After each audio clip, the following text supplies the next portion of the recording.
লুকিয়েছিলে দেখতে আমি পাইনি, তোমায় দেখতে আমি পাইনি।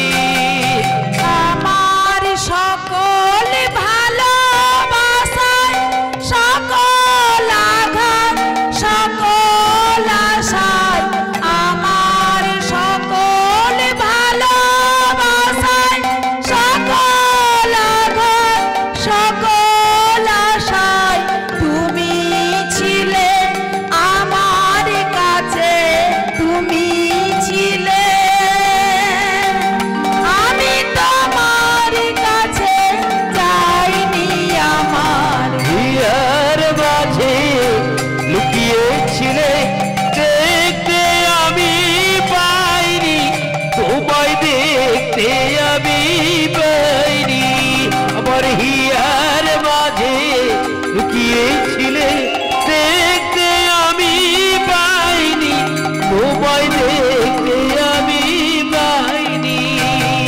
তুমি মোর আনন্দ হয়েছিলে আমার খেলায়, তুমি মোর আনন্দ হয়েছিলে আমার খেলায়, আনন্দে তাই ভুলেছিলে, আনন্দে তাই ভুলেছিলে, কেটেছে দিন হেলায়।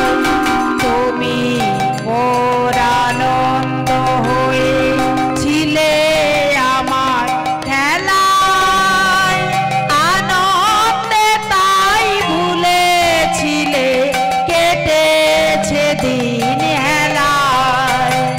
গোপন রহি গভীর প্রাণে আমার দুঃখ সুখের গানে, গোপন রহি গভীর প্রাণে আমার দুঃখ সুখের গানে, সুর দিয়েছ তুমি, আমি তোমার গান তো গাইনি, আমার হিয়ার মাঝে লুকিয়েছিলে দেখতে আমি পাইনি, তোমায় দেখতে আমি পাইনি।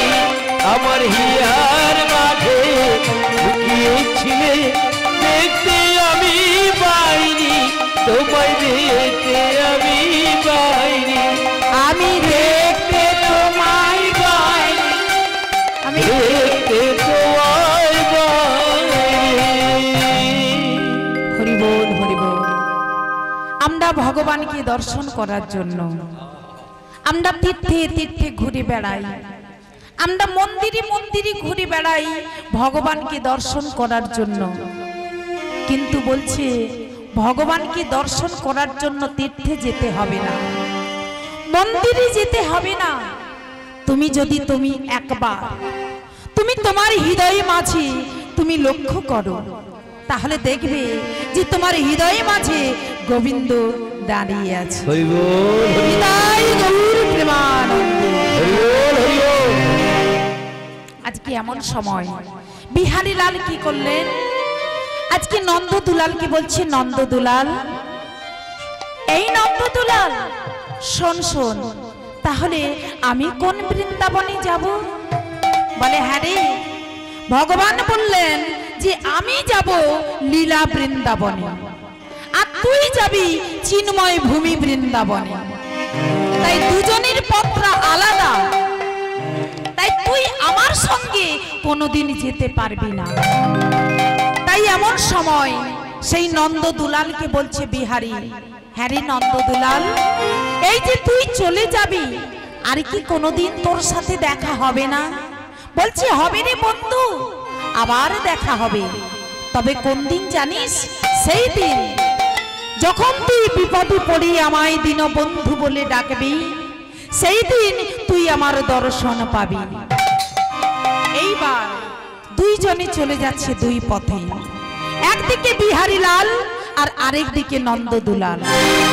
নন্দ দুলাল কিছুটা পথ যাওয়ার পরে অদৃশ্য হয়ে গেলেন। অদৃশ্য হয়ে যাওয়ার পরে বৃন্দাবনের শ্রী মন্দিরে গিয়ে তিনি অধিচার্য হলেন। ভক্তিমতী মায়েরা।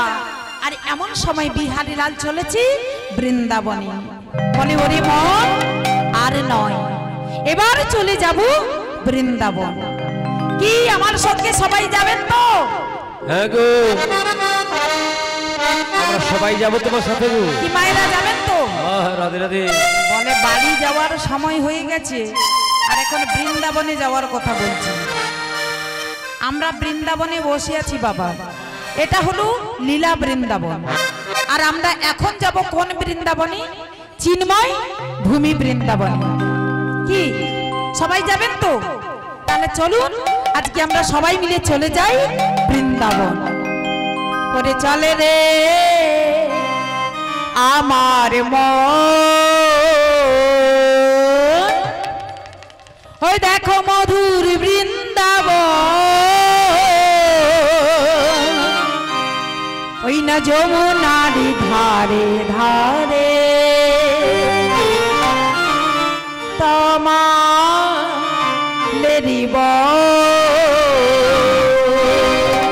রাধে রাধে। ওরে চল রে আমার মন, মধুর বৃন্দাবন, যমুনার ধারে ধারে তোমালেরি বন। আরে চলে আমার মন, মধুর বৃন্দাবন, যমুনার ধারে ধারে তোমালেরি বন। চল রে আমার মন, মধুর বৃন্দাবন, যমুনার ধারে ধারে তোমালেরি বন। আরে চলে রে আমার মন, মধুর বৃন্দাবন, যমুনার ধারে ধারে তোমালেরি বন। সুদাম সুদাম দাম্ব সুদাম,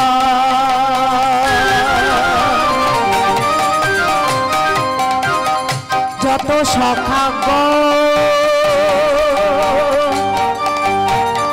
ললিতা বিশাখায়াদি, যত সখী গো।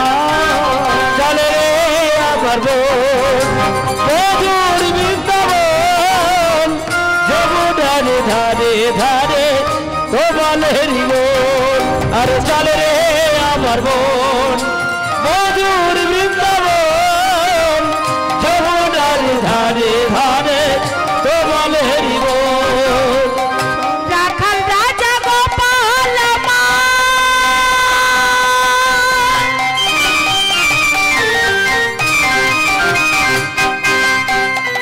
খেলে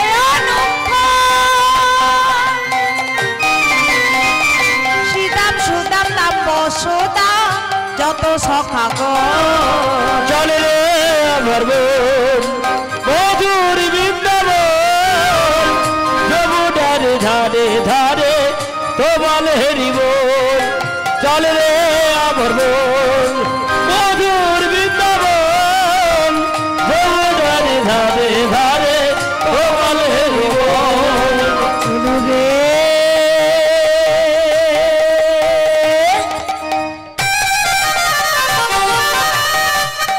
ওরে বল, আমার মধুর বৃন্দাবন।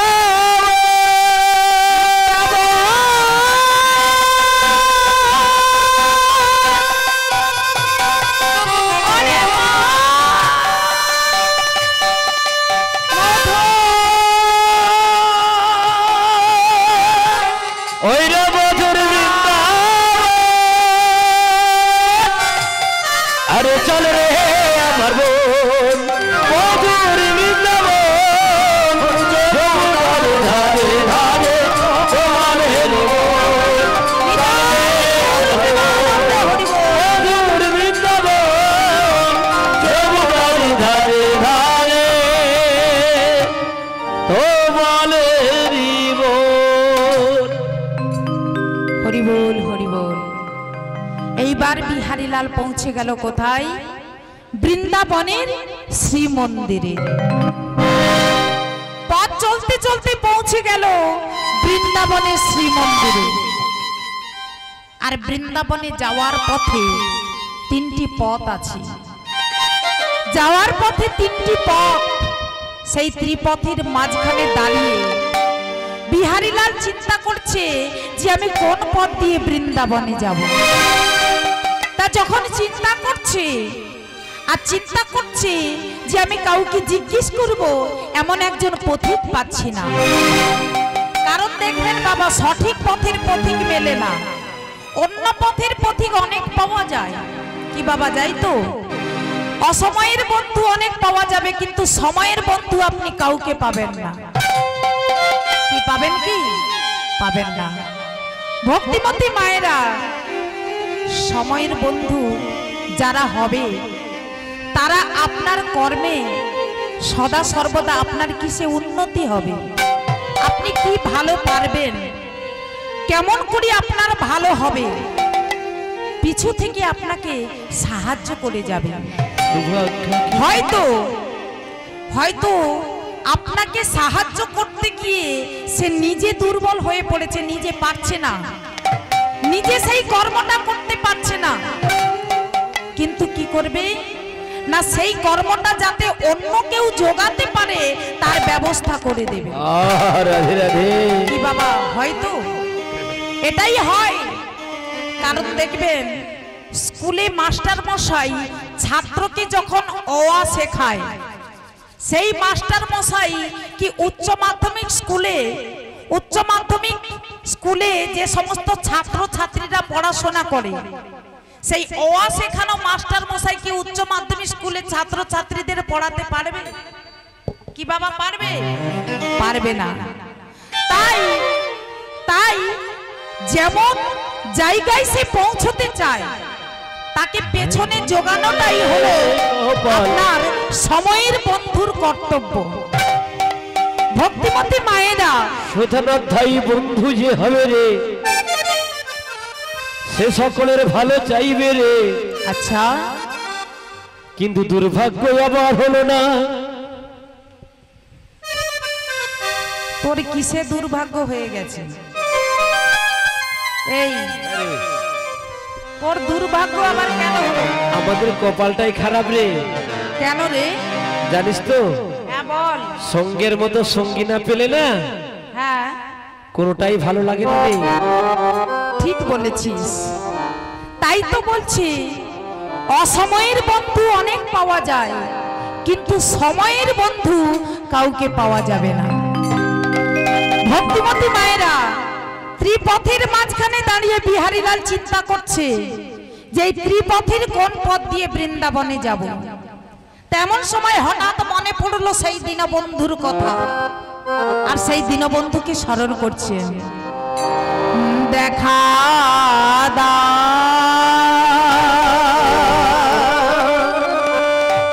দেখা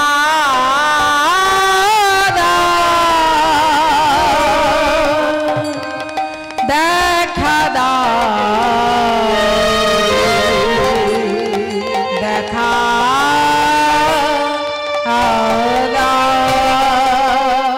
দেখা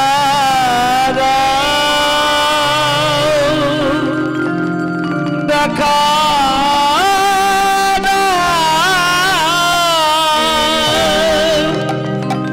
ওহে দীনবন্ধু, একবার দেখা।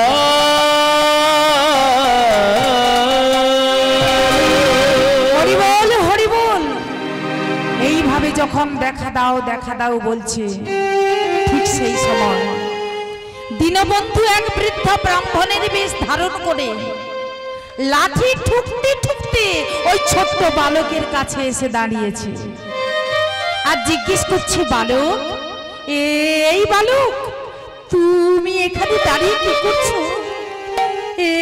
এখানে যে তিনটি পথ, এই ত্রিপথের মাঝখানে দাঁড়িয়ে তুমি কি করছো বালক?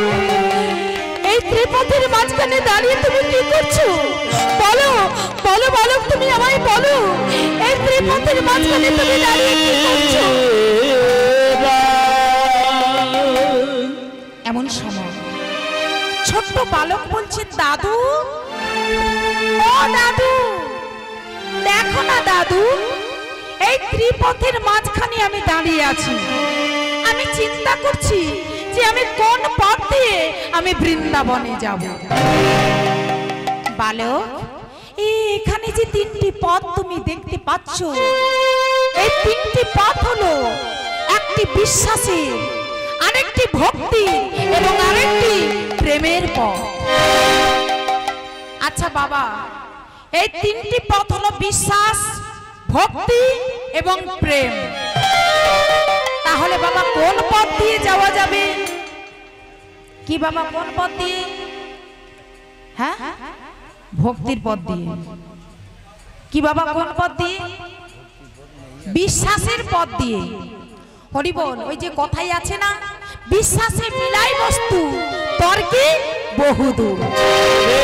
তাই বিশ্বাসের পথ ধরে বিহারীলাল কি করেছি, আজকে দাদুর চরণে প্রণাম জানিয়ে বিশ্বাসের পথ ধরে বিহারীলাল বৃন্দাবনের শ্রীমন্দিরে পৌঁছে গিয়েছে। বৃন্দাবনের শ্রীমন্দিরে পৌঁছে গিয়ে তিনি দর্শন করছেন ভগবান শ্রীকৃষ্ণের সেই রূপ। ত্রিভঙ্গবঙ্কি মঠা, ত্রিভঙ্গবঙ্কি মঠা, মোহন চূড়া, মোহন চূড়া, তটে পিত ধরা, কোটি তটে পিত ধরা, সোনার নূপুর, চরণে সোনার নূপুর, মোহন বেনু মুরলী, করে মোহন বেনু মুরলী। এমন সময় ওই রূপ দর্শন করে বিহারীলাল নয়নের জলে বুক ভাসিয়ে আজকে বিহারীলাল কাঁদছে। হরে কৃষ্ণ, আমি সুদূর বাংলাদেশ থেকে ছুটতে ছুটতে আজকে আমি তোর কাছে এসে দাঁড়িয়েছি। বল কৃষ্ণ, আজকে তুই কি আমার সঙ্গে কথা বলবি না? আরে এই কৃষ্ণ, তুই আমার সঙ্গে কথা বলবি না? কৃষ্ণ কৃষ্ণ বলে বারবার করে ডাকছে। আর এমন সময় ওই মন্দিরে পুজো করছিলেন একজন কৃষ্ণ, মন্দিরে পুজো করছিলেন একজন পূজারী। তিনি বাহিরে বেরিয়ে এলেন। ছোট্ট বালকের কান্না দেখে বালককে প্রশ্ন করলেন, বালক, এই বালক, আজকে তুমি এখানে বসে বসে কাঁদছো কেন? আরে বাবা, কি হয়েছে তোমার? তুমি বলবে তো। বালক বলছে, জানেন, আপনি কি আমায় বলতে পারবেন নন্দ মহারাজের বাড়িটা কোথায়? এইবার পূজারী চিন্তা করলেন যে এই সময় এই ছোট্ট বালক নন্দ মহারাজকে খুঁজছে, নিশ্চয়ই কোনো কারণ আছে। হ্যাঁ রে, হ্যাঁ রে, এই বালক, কি হলো রে? শোন শোন, আরে বল। তুই এখন নন্দ মহারাজকে খুঁজছিস কেন? বলে, কেন জানো, ওই নন্দ মহারাজের ছেলে কৃষ্ণ, তার সঙ্গে আমি ধেনু চড়াবো বলে আজকে আমি ছুটে এসেছি। বলে, এই তুই কৃষ্ণের সঙ্গে ধেনু চড়াবি? আরে তুই তো আগে বলবি। আচ্ছা বলতো, তুই নন্দ মহারাজকে দেখেছিস? বলে, না, আমি নন্দ মহারাজকে এখনো দেখি না। বলে, শোন, এই তুই আমার দিকে তাকিয়ে দেখ, আমার দিকে তাকিয়ে দেখ, আমি হলাম সেই নন্দ মহারাজ। মানে নিজের ভুল পরিচয় দিলেন। পরিচয়টা এ কারণে দিলেন, চিন্তা করলেন যে অনেক অনেক কাজের লোক পাওয়া যায়, অনেক রকম কাজের লোক পাওয়া যায়, কিন্তু বাড়িতে রেখে কাউকে কাজ করাবো সেরকম কাজের লোক পাওয়া যায় না। তাই চিন্তা করে আজকে ছলনার আশ্রয় নিলেন। বলে, এই দেখ, তুই তো নন্দ মহারাজকে দেখিস না, আমি হলাম সেই নন্দ মহারাজ। ও, আপনি কৃষ্ণের বাবা? বলে, হ্যাঁ, আমি সেই কৃষ্ণের বাবা। আচ্ছা বেশ বেশ, আচ্ছা আপনি যদি কৃষ্ণের বাবা হন, তাহলে আপনার ছেলে কৃষ্ণ কোথায়? বলে, আমার ছেলে, আরে শোন, সে তো ধেনু চড়াতে গেছে। বলে, কবে ফিরবে? কবে ফিরবে বলতে পারবো না, তবে যেদিন দূরের বনে যায় ৫-৭ দিন পরে বাড়িতে ফিরে আসে। আর যেদিন কাছের বনে যায় সেদিন সত্য সত্য বাড়িতে ফিরে আসে। বলে শোন, তুই দেরি করিস না, আমি তোকে একটা কথা বলছি শোন। আমার বাড়িতে আরো কয়েকটি ধেনু আছে, ওই ধেনুগুলো নিয়ে তুই মাঠে চড়াতে চলে যাবি। আর দেখবি তোর সঙ্গে আমার ছেলে কৃষ্ণের সঙ্গে দেখা হয়ে যাবে। দিনের বেলা তুই ধেনু বৎস মাঠে চড়াবি, আর সন্ধ্যেবেলা তুই কি করবি জানিস? সন্ধ্যেবেলা এই রাধা মাধবের সেবা করবি। এইবার বিহারীলাল কি করেছি, সেই কথা মতো ধেনু বৎস মাঠে দিনের বেলা চড়াতে চলে গেল। সন্ধ্যেবেলা বাড়িতে ফিরে এলো। ভক্তিমতী মায়েরা, এইভাবে বেশ কিছুদিন গত হয়ে গেল। তা একদিন একাদশী, একদিন বাড়িতে একাদশী, সেদিন পূজক ঠাকুরের প্রসাদ পাঠাতে মনে নেই। সারাদিনের মধ্যে এক থালা প্রসাদ পেয়ে ওই ছোট্ট বালক দিন অতিবাহিত করে। কিন্তু একাদশী পূজক ঠাকুরের বাড়িতে এত কর্ম যে প্রসাদ পাঠাতে তার মনে নেই। তাই এমন সময় ভগবান চিন্তা করলেন যে আমার ভক্ত খিদের জ্বালায় কষ্ট পাচ্ছে। তাই তিনি কি করলেন, ওই পূজক ঠাকুরের একটি ছোট্ট ছেলে ছিল যার নাম গোপাল, সেই গোপালের বেশ ধারণ করে ভগবান আমার এক থালা প্রসাদ মস্তকে তুলে নিয়ে আজকে ভক্তির কাছে চলেছে গো, ভক্তির কাছে চলেছে। ওগো নাচিয়া নাচিয়া চলে নন্দ দুলাল, আরে নাচিয়া নাচিয়া চলে নন্দ দুলাল, নাচিয়া নাচিয়া চলে নন্দ দুলাল, নাচিয়া নাচিয়া চলে নন্দ দুলাল। ভক্তের কাছে দেখো গোপাল নেচে নেচে যায়, তোর কাছে দেখো গোপাল নেচে নেচে যায়, ভক্তের কাছে দেখো গোপাল নেচে নেচে যায়, আরে ভক্তের কাছে দেখো গোপাল নেচে নেচে যায়, আরে নাচিয়া নাচিয়া নাচিয়া চলে নন্দ দুলাল, নাচিয়া নাচিয়া চলে নন্দ দুলাল। হরি বল হরি বল। নৃত্য করতে করতে পৌঁছে গেল আজকে সেই বিহারীলালের কাছে। বিহারীলালের কাছে পৌঁছে গিয়েছে। আর এমন সময় এক থালা প্রসাদ নিয়ে ডাক দিয়েছে, বিহারী, ও বিহারী দাদা, বিহারী দাদা, আরে তুমি কোথায় গেলে? এই দেখেছো বাবা আমাকে পাঠিয়েছে, বাবার আজকে প্রচুর কাজ করব, আমাকে পাঠিয়েছে। তাই এমন সময় গোপাল কি করেছে, আজকে বিহারীলালের কাছে সেই এক থালা প্রসাদ নিয়ে গিয়েছে। আজকে ভগবান ভক্তির জন্য কাঁদছে, নয়নের জলে বুক ভাসিয়ে হৃদয়টা কাঁদছে। আর এমন সময় গোপালকে সামনে পেয়ে বলছে, গোপাল, গোপাল, হরি বল হরি বল। আজকে বিহারীলাল গোপালকে সামনে পেয়ে বলছে, এই বিহারী, আজকে সামনে পেয়ে বলছে, তোকে কে পাঠিয়েছে, তোকে কে পাঠিয়েছে বল। বলে কেন? আমাকে বাবা পাঠিয়েছে। বলে তোকে বাবা পাঠিয়েছে? বলে হ্যাঁ, আমায় বাবা পাঠিয়েছে। কারণ ভগবান কি করেছে, অঙ্গের সমস্ত অলংকার গুলো পরে এসেছে, অলংকার গুলো খুলতে ভুলে গেছে। তাই এমন চিন্তা করে এমন সময় ভগবানকে বলছে, হ্যাঁ রে, আজকে এই যে অঙ্গের অলংকার পরে এসেছিস, যদি কোনো চোরের হাতে ধরা পড়তিস, বলে কি হতো? বলে না না, বৃন্দাবনে কোনো চোর নেই। বলছে বৃন্দাবনে কোনো চোর নেই। বলে চোর নেই বাবা, বৃন্দাবনে চোর নেই, আছে পাকা ননি চোর আছে না। হ্যাঁ, সবাই তাকে চোর বলে, কিন্তু সে আসলে প্রকৃত চোর নয়। সে যদি চোর হয় তাহলে জগতে সবাই চোর হয়ে যাবে। এই চোর নামটা কেন হয়েছে না, ব্রজের সমস্ত মায়েরা কি করতেন, প্রতিদিন দধি মন্থন করতেন। আর শাশুড়ি ননদের ভয়ে ওরা সরাসরি গিয়ে সেবা দিতে পারত না, একটা নিভৃত স্থানে লুকিয়ে রেখে আসতো। আর সেই স্থান থেকে গোবিন্দ কি করতেন, চুরি করে পালিয়ে যেতেন। মানে সেই স্থান থেকে সেবা করে পালিয়ে যেতেন। আর সবাই ওই দৃশ্যটা দেখলেই বলতো, ওই দেখো ননীচোরা নবনী চুরি করে পালিয়ে গেছে। এইভাবেই তাকে ননীচোরা বলে ডাকে।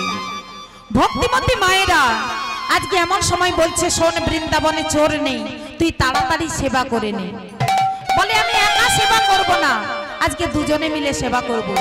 বলে আই দুজনে সেবা করি, আই দুজনে সেবা করি, আই দুজনে সেবা করি, আই দুজনে সেবা করি। নন্দদুলাল বিহারী লাল আই দুজনে সেবা করি, আরে নন্দদুলাল বিহারী লাল আই দুজনে সেবা করি। সাক্ষ্য প্রেমের হাট বসায়ে আই দুজনে সেবা করি, আরে সাক্ষ্য প্রেমের হাট বসায়ে আই দুজনে সেবা করি, আই দুজনে সেবা করি, আই দুজনে সেবা করি, আই দুজনে সেবা করি, আই দুজনে সেবা করি। হরি বল হরি বল। আজকে ভক্ত আর ভগবান দুজনে মিলে প্রসাদ সেবা করলেন। প্রসাদ সেবা হয়ে গেছে, এইবার গোপাল বাড়ি চলে যাবে। তা এমন সময় পেছন থেকে গোপালের হাতটা টেনে ধরেছে। বলে তুই একটু দাঁড়া, আমরা দুজনে একসাথে যাব। ভগবান চিন্তা করলেন, তাহলে আমি ধরা পড়ে যাব ভক্তের কাছে। কারণ ওদিকে গোবিন্দ মন্দির অর্থাৎ শ্রী মন্দির স্থানটা খালি পড়ে আছে, আমি চলে এসেছি, স্থান খালি পড়ে আছে। আর এই সময় যদি পূজারী পুজো করতে যায় তাহলে আমি ধরা পড়ে যাব। তাই এমন চিন্তা করে বলছে, এই শোন শোন,